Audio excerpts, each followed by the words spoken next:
नमस्कार दोस्तों, स्वागत है ओटी पाठशाला बाय दीपक सर में।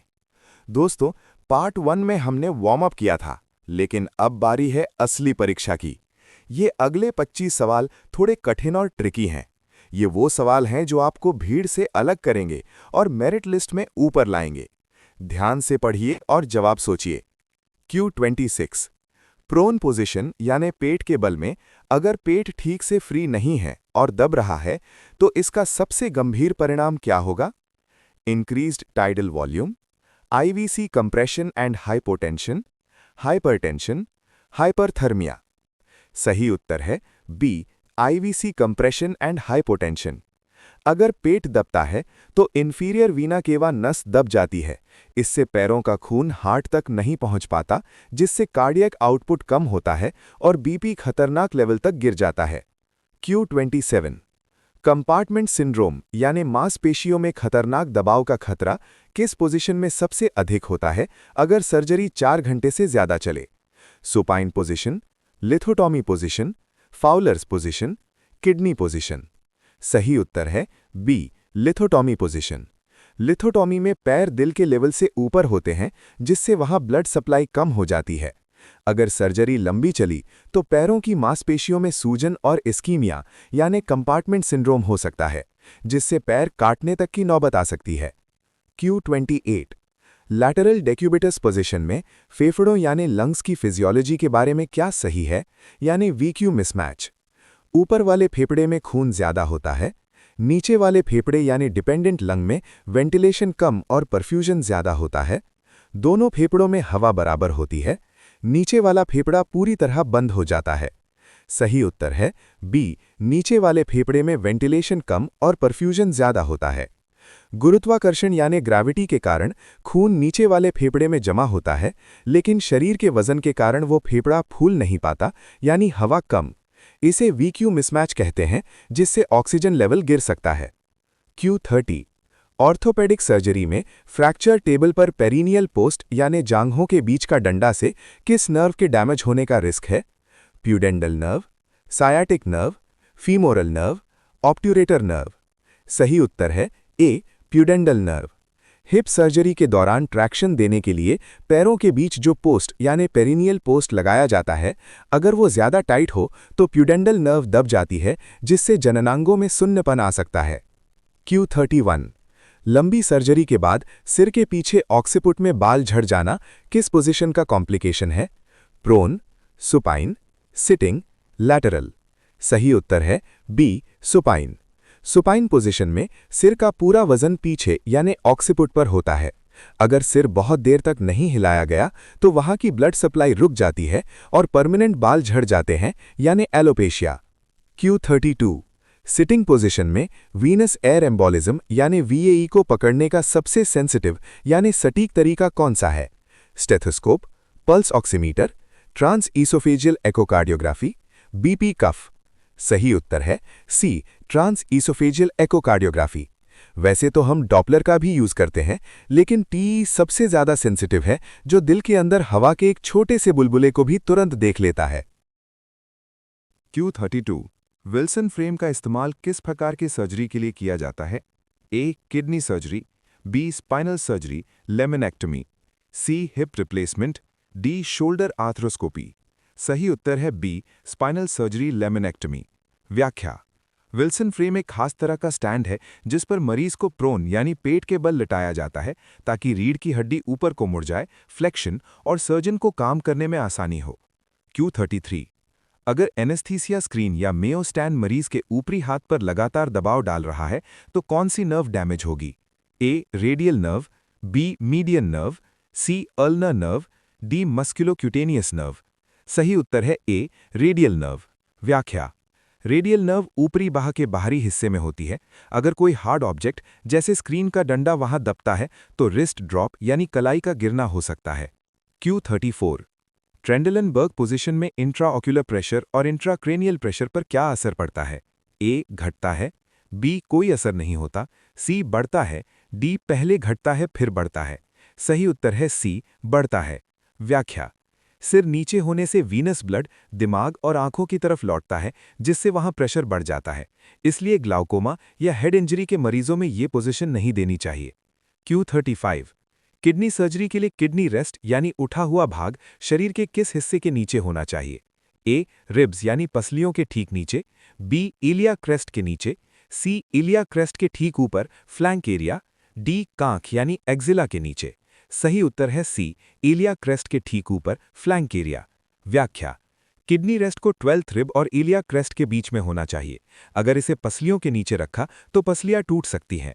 Q36 लेटरल पोजीशन में नीचे वाले कान को अगर ठीक से पैड नहीं किया गया तो क्या हो सकता है? A. Ear necrosis, B. Hearing loss बहरापन, C. Tinnitus, D. Otitis media. सही उत्तर है ए. Ear necrosis. व्याख्या: कान में कार्टिलेज होता है, वहां ब्लड सप्लाई कम होती है। अगर वो दब गया तो वहां का मांस मर सकता है, नेक्रोसिस, और कान काला पड़ सकता है। Q37 सुपाइन पोजीशन में अगर पैरों को क्रॉस करके रखा जाए तो ऊपर वाले पैर की कौन सी नर्व दब सकती है? A. Sural nerve, B. Superficial peroneal nerve, C. Saphenous nerve, D. Sciatic nerve. सही उत्तर है बी. Superficial peroneal nerve. व्याख्या: जब एक पैर दूसरे पैर के ऊपर चढ़ाया जाता है तो ऊपर वाले पैर के टखने के पास सुपरफिशियल पेरोनियल नर्व दबने का खतरा रहता है। क्वेश्चन 38 प्रोन पोजीशन में मैक्रोग्लॉसिया यानी जीभ का भयानक सूजन होने का मुख्य कारण क्या है? ए. Allergy, B. गर्दन का बहुत ज्यादा मुड़ना, सी. जीभ कटना, डी. डिहाइड्रेशन। सही उत्तर है बी. गर्दन का बहुत ज्यादा मुड़ना, एक्सेसिव नेक फ्लेक्शन। व्याख्या: अगर गर्दन बहुत ज्यादा मुड़ी हुई है यानी चिन टचिंग चेस्ट, तो गले की नसों वेनस ड्रेनेज से खून वापस नहीं जा पाता और जीभ में इतनी सूजन आ जाती है कि सांस की नली एयरवे बंद हो सकती है। क्वेश्चन 39 बीन बैग या वैक पैक डिवाइस का इस्तेमाल किस पोजीशन में मरीज को स्टेबलाइज करने के लिए होता है? A. Supine, B. Lithotomy, C. Lateral decubitus, D. Sitting. सही उत्तर है सी. Lateral decubitus. व्याख्या: बीन बैग एक गद्दा होता है जिसमें हवा भरी होती है। मरीज को करवट लिटाकर जब हवा निकाली जाती है तो वो सख्त हो जाता है और मरीज को हिलने से रोकता है। क्वेश्चन 40 सिटिंग पोजीशन में अगर मरीज के पैर बिल्कुल सीधे हों और घुटने न मुड़े हों तो किस नर्व पर खिंचाव आएगा? A. Femoral nerve, B. Sciatic nerve, C. Obturator nerve, D. Pudendal nerve. सही उत्तर है बी. Sciatic nerve. व्याख्या: हिप्स फ्लेक्स होने पर अगर घुटने सीधे रखे जाएं तो सायाटिक नर्व बुरी तरह खिंच जाती है, इसलिए घुटनों के नीचे तकिया लगाकर उन्हें मोड़ना जरूरी है। क्वेश्चन 41 लिथोटमी पोजीशन में ऑब्चुरेटर नर्व इंजरी का क्या कारण हो सकता है? ए. घुटने के बाहर दबाव, बी. हिप्स का बहुत ज्यादा मुड़ना, excessive flexion of hips greater than 90 degree, C. टखने का दबना, डी. कमर सीधी रखना। सही उत्तर है बी. हिप्स का बहुत ज्यादा मुड़ना, excessive flexion of hips greater than 90 degree. व्याख्या: ऑब्चुरेटर नर्व पेल्विस के अंदर होती है। अगर जांघों को पेट की तरफ बहुत ज्यादा दबा दिया जाए एक्सट्रीम फ्लेक्शन, तो ये नर्व दब सकती है, जिससे जांघ के अंदरूनी हिस्से में कमजोरी आ जाती है। क्वेश्चन 42 ब्रेस्ट सर्जरी के लिए मरीज को स्यूपाइन पोजीशन में लिटाते समय जिस तरफ सर्जरी होनी है उस तरफ के कंधे के नीचे तकिया क्यों लगाते हैं? ए. मरीज के आराम के लिए, बी. गर्दन बचाने के लिए, सी. ब्रेस्ट टिश्यू को फैलाने और उभारने के लिए, डी. हाथ को छुपाने के लिए। सही उत्तर है सी. ब्रेस्ट टिश्यू को फैलाने और उभारने के लिए। व्याख्या: कंधे के नीचे छोटा रोल लगाने से छाती तन जाती है और ब्रेस्ट टिश्यू चपटा फ्लैट हो जाता है, जिससे सर्जन को गांठ आसानी से मिलती है। क्वेश्चन 43 लैटरल पोजीशन में अगर किडनी ब्रिज को सर्जरी के बाद तुरंत नीचे नहीं किया गया तो क्या खतरा है? A. Post operative back pain and muscle strain, B. Kidney failure, C. Headache, D. Leg swelling. सही उत्तर है A. Post operative back pain and muscle strain. व्याख्या: किडनी ब्रिज कमर की मांसपेशियों और लिगामेंट्स को बहुत ज्यादा खींच देता है। अगर सर्जरी खत्म होते ही इसे रिलैक्स नहीं किया तो मरीज को जिंदगी भर कमर दर्द रह सकता है। क्वेश्चन 44 इनमें से कौन सा पोजीशन हाइपोवोलीमिया यानी खून की कमी वाले मरीज के लिए सबसे खराब या कॉन्ट्राइंडिकेटेड है? A. Supine, B. Trendelenburg, C. Sitting या फाउलर्स, डी. लैटरल। सही उत्तर है सी. सिटिंग या फाउलर्स। सिटिंग पोजीशन में खून पैरों में जमा हो जाता है। अगर मरीज के शरीर में पहले से खून कम है तो हार्ट और ब्रेन को ब्लड नहीं मिलेगा और मरीज को कार्डियक अरेस्ट हो सकता है। क्वेश्चन 45। प्रोन पोजीशन में ब्रेकियल प्लेक्सस को बचाने के लिए मरीज के हाथों को किस पोजीशन में रखना चाहिए?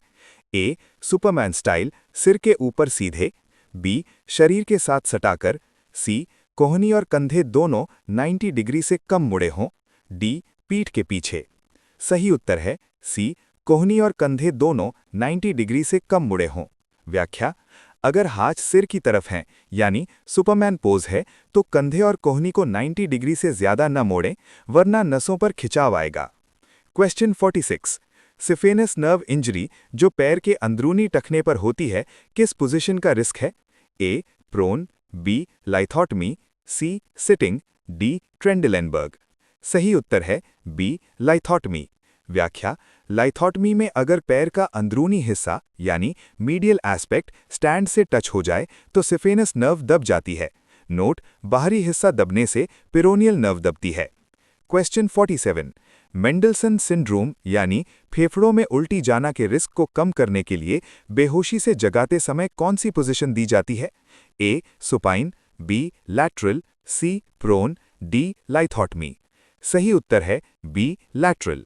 व्याख्या: रिकवरी के समय मरीज को करवट यानी लैटरल दी जाती है ताकि अगर उसे उल्टी आए तो वो मुंह से बाहर गिर जाए और फेफड़ों में न जाए यानी एस्पिरेशन न हो। क्वेश्चन 48। मेफील्ड हेड क्लैंप यानी न्यूरोसर्जरी में सिर पकड़ने वाला कांटा लगाते समय किस बात का ध्यान रखना चाहिए?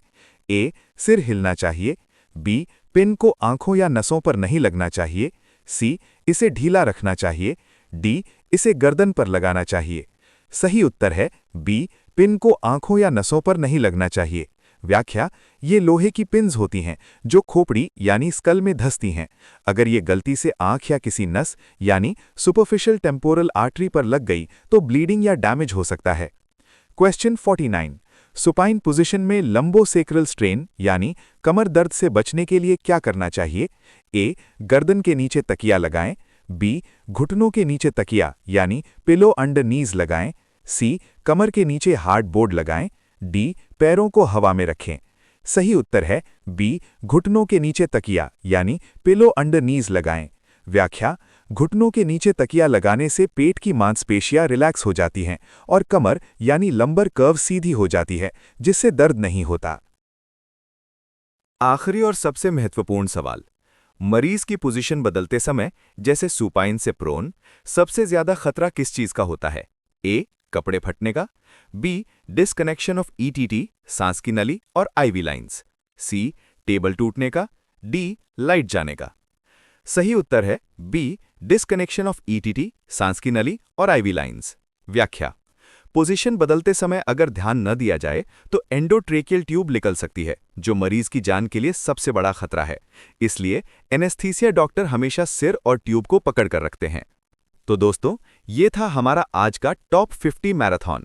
लेकिन रुकिए, ओटी पाठशाला की क्लास बिना होमवर्क या चैलेंज के खत्म कैसे हो सकती है?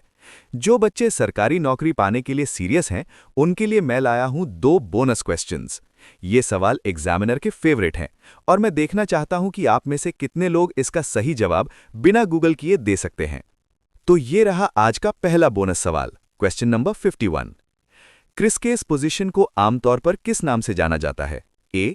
लिथोटमी position, B. Jackknife position, C. Knee chest position, D. Trendelenburg position. सोचिए और जवाब कमेंट में लिखिए। और ये है आज का दूसरा और सबसे ट्रिकी सवाल, क्वेश्चन नंबर 52। नी चेस्ट यानी क्रिस्केस पोजीशन को चिकित्सीय भाषा में और किस नाम से जाना जाता है? ए. जेन्यूपेक्टोरल पोजीशन, बी. ट्रेंडलेनबर्ग पोजीशन, सी. क्रिस्केस पोजीशन, डी. लिथोटमी पोजीशन। तो दोस्तों, ये थे टॉप 50 एमसीक्यूज। ईमानदारी से कमेंट करके बताओ कि 50 में से किसके कितने सही हुए। जिसके 45 प्लस सही हैं, उसका सिलेक्शन पक्का समझो। जिसके 35 से कम हैं, उसे सर्जिकल पोजीशनिंग वाली क्लास फिर से देखने की जरूरत है। सर्जिकल पोजीशन का पार्ट 1 और पार्ट 2 का लिंक नीचे डिस्क्रिप्शन में दिया गया है। वीडियो अच्छी लगी हो तो लाइक करें और ओटी पाठशाला को सब्सक्राइब करें। मिलते हैं अगली क्लास में। जय हिंद।